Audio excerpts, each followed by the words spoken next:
Patty McCarty, and I am retiring, but I've had this really long and interesting career as a special education teacher.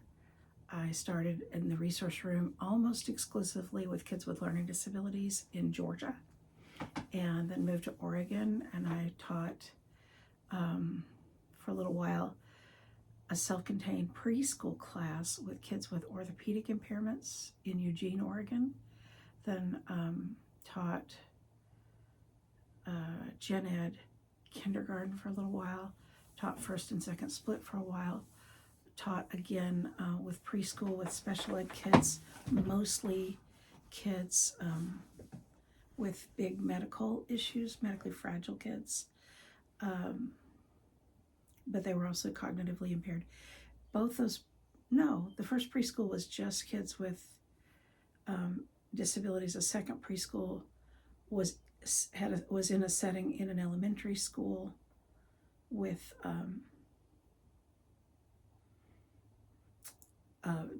gen ed peers coming and going from being like peer examples, peer models for the special ed kids. And then we moved to Corvallis. Part of that was in Corvallis, where I was a substitute teacher for a while. Then I taught for second split for a while in a private school. And then finally, my husband and I started our family, and I decided to stay home, even though I didn't have a baby in hand yet.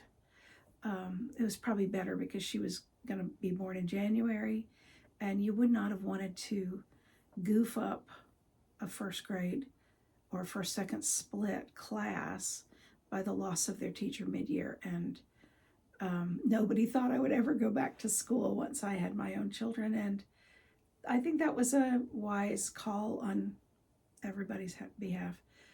Once I had my own baby in my hands, I wasn't going to go teach anybody else's for quite a while. Anyway, but while I was pregnant at home, I did quite a bit of tutoring, mostly with special ed kids, and then I wound up being the hospital homebound teacher for the district there, which landed me a really interesting growing experience with a boy who was typically developing, but had been hit by a car and had a lot of trauma, learning impact, as well as pain, learning impact, and he and I got to grow together during his rather lengthy recovery, which interestingly he recovered within days of the birth of my daughter. Isn't that cool? God just worked all that out, and then I was going to not be able to be his teacher anymore because I did need to stay home, and got to stay home with her. I started tutoring again while she was still an infant, and then we moved to Portland when she was 2, and tutored and gradually developed this other sideline while she was homeschooling. Really, because I was a teacher long before I was a parent, I've always been a teacher parent or a parent teacher. So at birth, I was watching her child development and trying to teach her how to talk and things. I might have been a little overkill as a parent, poor pumpkin, but she's a happy, successful adult now, so I don't guess I did too much damage. We homeschooled her, and I did other things through most of her academic life. We'll talk about that in a second. But in 1995, I did a favor for a friend where we got a Brigance test, which is a individualized achievement test designed for kids with special needs. And we did it in my home and found out where her academic levels were. And we wrote the documents necessary to convince the state of Oregon, which is where I live, that she should be allowed to stay as a homeschooler. And that began by word of mouth referral, a business where for years I charged people almost nothing to come and let me give them testing and write them the documents that it took. And at the time, because of the way Oregon's law was set up for homeschoolers, I needed to go back to the public school with my data and my kid and my family and meet with the IEP team at the school and convince the IEP team that one, the child did actually qualify as having special needs, and two, they were doing better at home than they would be doing in the school setting. So I did that for quite a while. And then gradually, as my daughter grew up and was headed to college and away from home, and she's traveled and done all kinds of exciting things as a separate individual, I went back to teaching and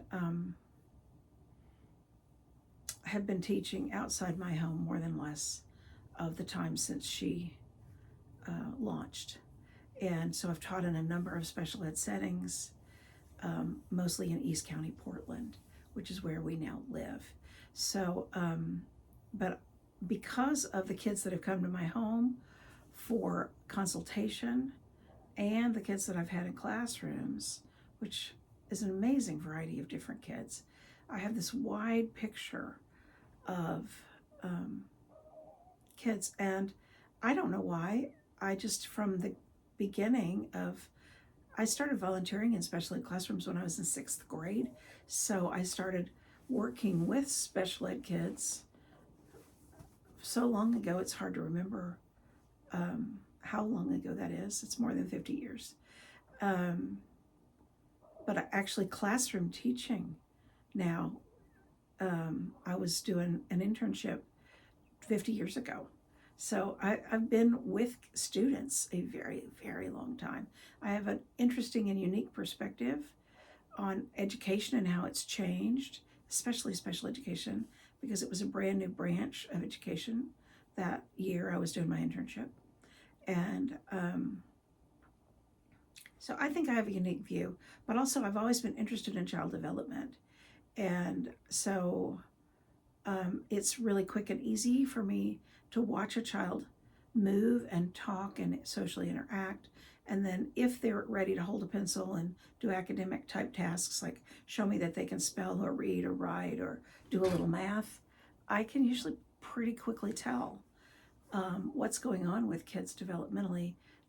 That does not negate the need for psychoeducational testing and evaluation. It definitely has its place, or a pediatrician definitely has their place in this process. But anyway, I've seen a lot of students and then coached families on what do you do as a homeschooler once you've decided I'm gonna teach this child at home.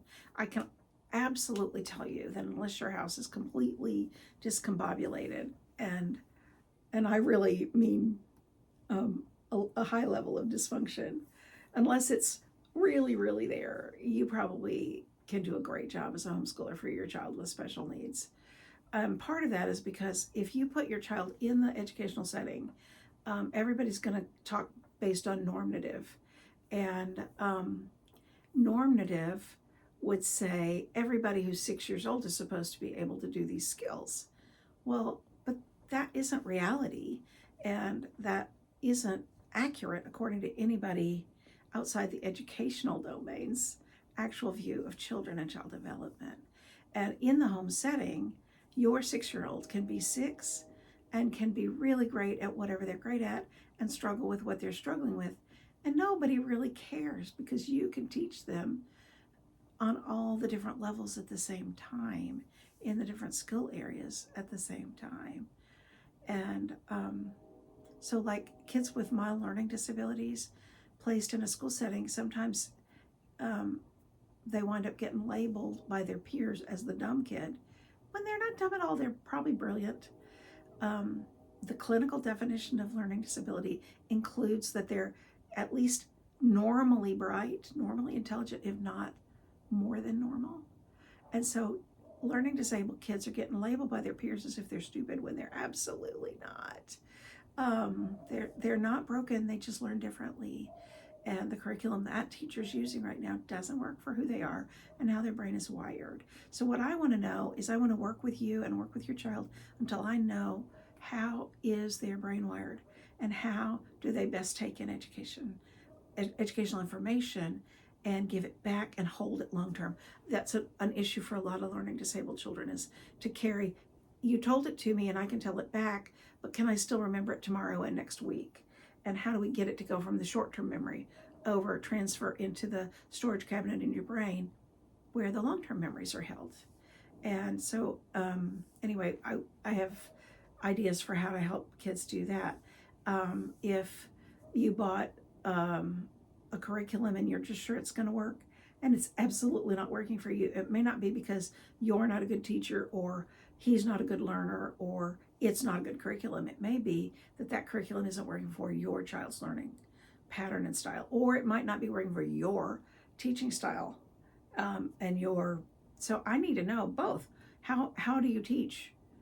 And also, how does your child learn? And we want to work out a plan together. And if you need me to, I'll stay with you and coach while we get through the process of figuring out who is your child, how is their brain wired, how do we move forward with where they are in development, and if they have a bigger developmental disability or like spectrum disorders or neurological differences of one kind or another, or even medical differences. Medical differences are much more easily helped at home because mom and dad can be taught by the medical team and supported by the medical team in the home without the immune pool assaulting their child and making it so hard for them to stay well.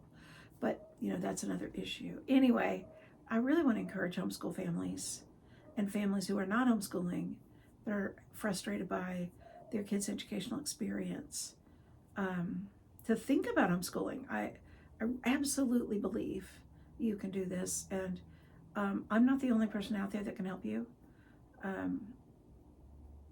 but I'm still available as long as I'm cognitively capable myself. I intend to stay in the arena of coaching families get the best educational experience possible for their kids. And I'd love to help you if that's something that you need. And check my website, it'll tell you how to reach me. Thank you.